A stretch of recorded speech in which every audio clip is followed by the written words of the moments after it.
Днес ще предизвикам себе си да измина 75 км на колело. Предишния път изминах 50 км, днес ще измина 75. Всеки път надграждам с 25 км, докато не стигна крайната ми цел – морето. Една от добавките, които приемам е ето тази, 5 вида гъби на Hair Balkan, екстракт от гъби. Другата добавка е бабени зъби, отново тинктура. Доста помагат за издръжливост, за сила и за мускулна маса. Имаме 5 яйца. Имаме и смути, което е пълно с колаген, полезни семена. Имаме също авокадо, полезни мазнини, пробиотици и това цялото нещо се надявам да ме издържи за цял ден. Разбира се, по пътя ще си взема въглехидрат, защото нямам въглехидрат, а той е супер важен за силата. Не силата, енергията. Както знаете, аз не съм професионален спортист, не съм и диетолог, просто обичам да се предизвиквам. За днес маршрута е Велико Търново, Дебелец, Велчево. Оттам ще отидем до Капиновския водопад. Ще видим водопада, може и да скочим във водата, не знам, ако е твърде горещо. След това ще минем през гората. Отиваме към Миндия, Капиново, Церова кория, Драгижево, Лясковец, Горна Оряховица, Хижа, Божур. Оттам се спускаме през Арбанаси и отново в Велико Търново. Маршрута е 75 км. Имаме денивелация от километър и 100 метра. Целият маршрут го дава за 5 часа. Надявам се да мога да го измина за 6, за да мога да се прибера вечерта. Както вече споменах, аз не съм професионален спортист. Не се и правя на някакъв, който много може, много знае, но правя тези видеа, за да може да вдъхновявам повече млади хора, деца, тинейджери да предизвикват себе си, да тестват лимитите си, да се движат и да спортуват. Намираме се в Чолаковци, квартал в Търново и отиваме към Дебелец. Мисля, че вече 5 км сме изминали. Хайде! Добре, сега разбирам, че сме объркали пътя. Трябва от Дебелец да тръгнем към Велчево и оттам към Капиновски водопад. Аз продължих към Присола. Сега трябва да се върна, отклонили сме се километър и половина. Това не е добре. Нищо, вече съм вир вода. Лошото е, че нямам вода, но нищо. Сега ще взема Дебелец. Това е. Значи искам да си купя една поставка ето тук за телефона, за да може да гледам на къде точно трябва да ходя. Имах някакво вътрешно чувство, че бъркам пътя. Изкатерих супер голям баер. Нищо, няма проблем. Голяма е жега. Голяма е жега. По принцип нямам много голяма сила в краката, но имам издръжливост. Силата ми обягва, но ината ми и издръжливостта определено ми помагат. Не мога все още да разбера дали искам електрическо колело или нормално колело, с което да тренирам, да се обикалям, да ми е готино, или само да се обикалям и да ми е готино. Змия. Много ме е страх от змии. Електрическото колело го искам да съм някъде вътре по пътеките. Може да е като кросов мотор. Обаче друго си е да правиш километри с колелото, да му се не види. Много ми харесва да минавам дълги километри, защото много ми помага за психиката. Не мога да го пиша. Просто като навъртиш толкова много километри, като се щупиш тотално и едно чувство после ти дава самото изживяване вътре в тебе на доволност. Мога да го пиша просто.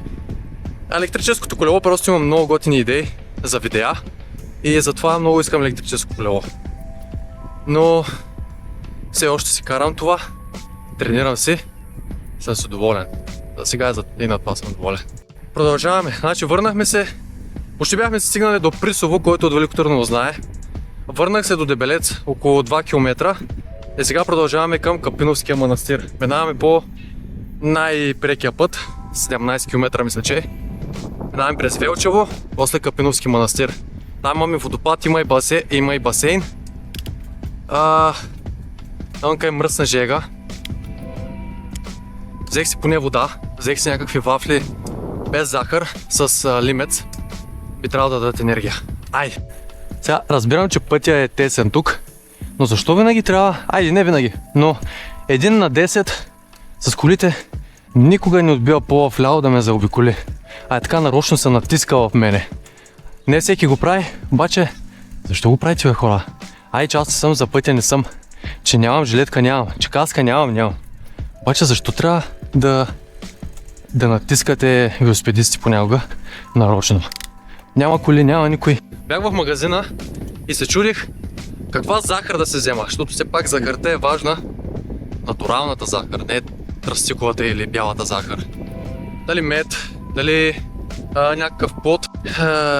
И си казах, защо да вземам, като по пътя има толкова много джанки, има толкова много круши, ябълки, сливи.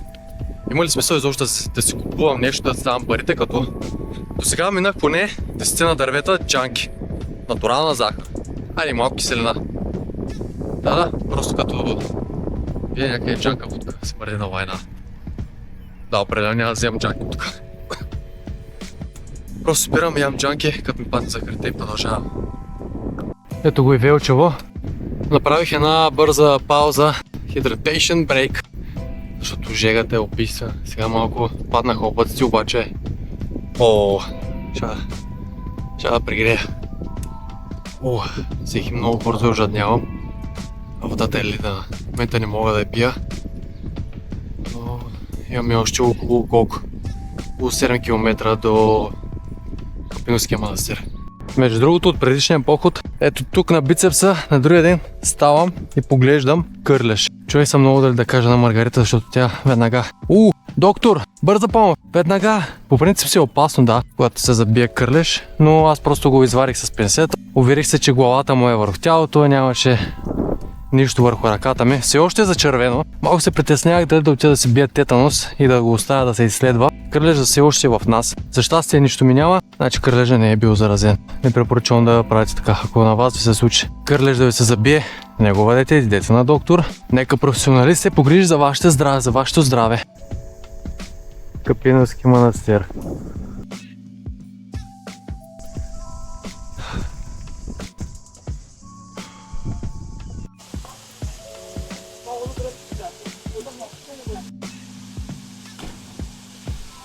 Влизаме в дивата джунгла. Това не го знаех, че маршрута ще ме прокара през някоя горска пътечка, но явно съм включил и горска пътечка. Тикам колелото, защото байер е огромен, а отдолу има камъни, само партия гума. Не мога да спомня въздух. Като ви гледах тези момчета как скачат от най-високото, се сетих, когато бяхме по-малки. Моите приятели скачаха от средна височина, не ги беше страх, а мен ме беше страх дори от най-ниско да скачам. И отидохме един ден и аз буквално се сковах. Бях много надъхан, бях готов да скачам, обаче ме беше страх дори да скоча от най-ниско. Цял ден не скачах, те се забавляваха, а аз само стоях и ги гледах. И тогава много се бях ядосал на себе си и нарочно ги карах да ходим, защото исках да си причупя този страх. Започнах да скачам от най-ниското, после от средното, където те скачаха, и накрая дори преодолях страха да скоча от най-високото, където те не бяха стигнали още до там, защото ги беше просто страх. Всичко, което е в главата ни като страх, е една бариера, която запушва истинското щастие, когато става въпрос за адреналин, приключение, забавление. Сега няма да лъжа, в момента не ми е много забавно, но това е мотивационно видео за онези, които ги е страх от малки или големи неща и не се осмеляват да пробват нови неща. Разбирам ви, бил съм там, все още за някои неща съм там, но винаги знам, че това е просто една илюзия. Страха е илюзия на мозъка, на ума, за да може да те съхрани. Разбира се, не да действате безотговорно и да правите глупави неща само заради адреналина. Интересно ми какъв вид съдържание предпочитате и харесвате. Аз реално се снимам това, което правя. Дали е готвене, дали е поход някъде из природата. Но определено съдържанието в този канал ще бъде готвене, кухня, спорт, походи, колело. Зимата, сноуборд. Неща, които са екстремни. Изминали сме 30 км, 32. Долу-горе още толкова ни остават. В момента сме в планината. Излизаме до Миндия, после Капиново, Церва Кория, Драгижево, Ласковец. Добре, имаме още. Ще снимам направо, когато стигна до Миндия. Дали ни хвърля кал? Така, целя за кал. Супер. Нагоре не мога да продължа, защото има, мисля, че военна база и има знак минаването забранено. От тук ще се спуснем, директно отиваме към Капино. Мале, целя съм в кал. Пише, че четвъртък магазин. Днеска е четвъртък. Нямаме вода. А чешма не знам къде има наблизо. Той има вода, обаче аз няма стотинки. Ега ти късмета. Нищо. Ще издържим. Колкото толкова. Много се изкушавам да отида да се изкъпа на тази праска. Ау, дали ще се въртим тук? Вай! Аре бе! Дай! О, да! Водата стигна до тук. Ще остана още малко да охладя. Добре. Айде да продължаваме. Ето за това и говорех. Истинска селска круша. Чиста захар. Ау! Супер. Малко е гореща, но е вкусна. Стигнах до село Драгижово и множество взех да прегрявам.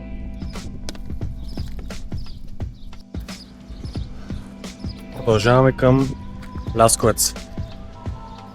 Денивелацията направо ми оби Церва Кория до Драгижово, само бейре. Жегата взе да спада, това е добре. Айде да продължаваме към Лясковец. Огромна смокина намерих, обаче му е срам, докато минат коли да отида да се взема. Тая е огромна бе, човек. Това нещо е огромно. Шанса да оцеля по този път е 50 на 50. Не мога да разбера, преди няколко дена блъснаха възрастна жена в Велико Търново. За съжаление тя почина и я блъсна автобус. И не мога да разбера, неведнъж приятелката ми е правила забележки на автобусните шофьори, защото те много обичат да си говорят по телефона и да карат из града. Сега се разминавам поне с 4-5 автобуса и 2 от 5 си говорят по телефона. Да му се не види толкова след трудно да си купиш едно hands-free, да използваш hands-free. Аре горда.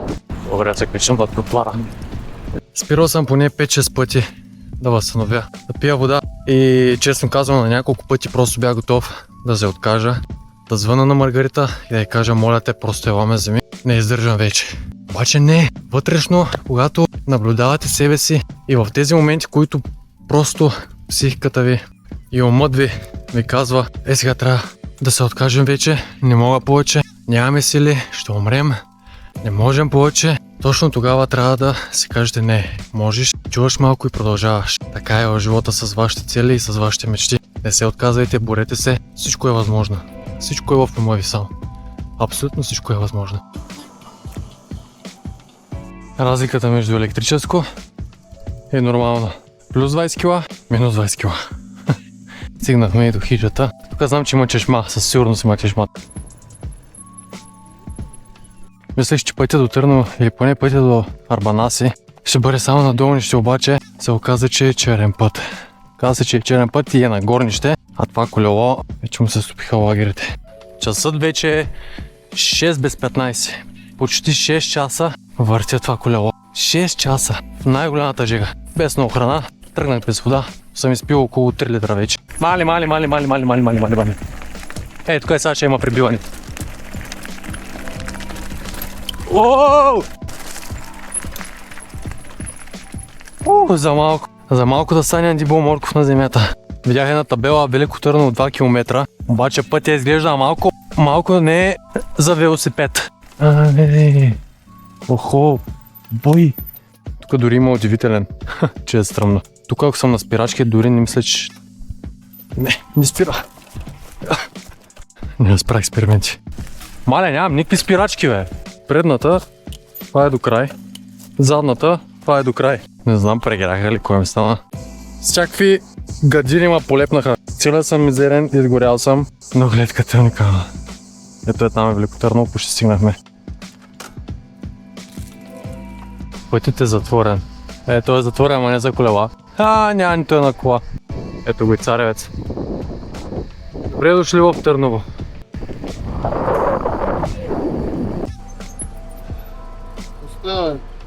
Как си?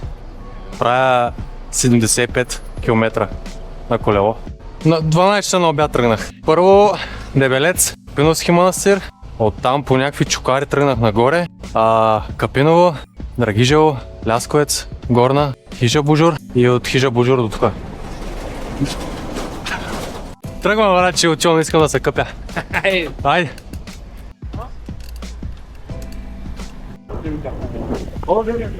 Много хубаво се спира по средата на пътя. Имаш G-класа, но спираш някъде искаш. Успешно се прибрах жив и здрав съм, слава богу. За съжаление не можах да измина 75 км, както се бях поставил като цел, защото имаше военна база и пътя се съкрати с около 10 км. Но пак съм доволен от себе си, сигурно съм отслабнал 2-3 кг. Целя съм, все съм бил в банята току-що. Благодаря ви, че гледахте това видео. Може да се абонирате, да харесате и да коментирате. Чао!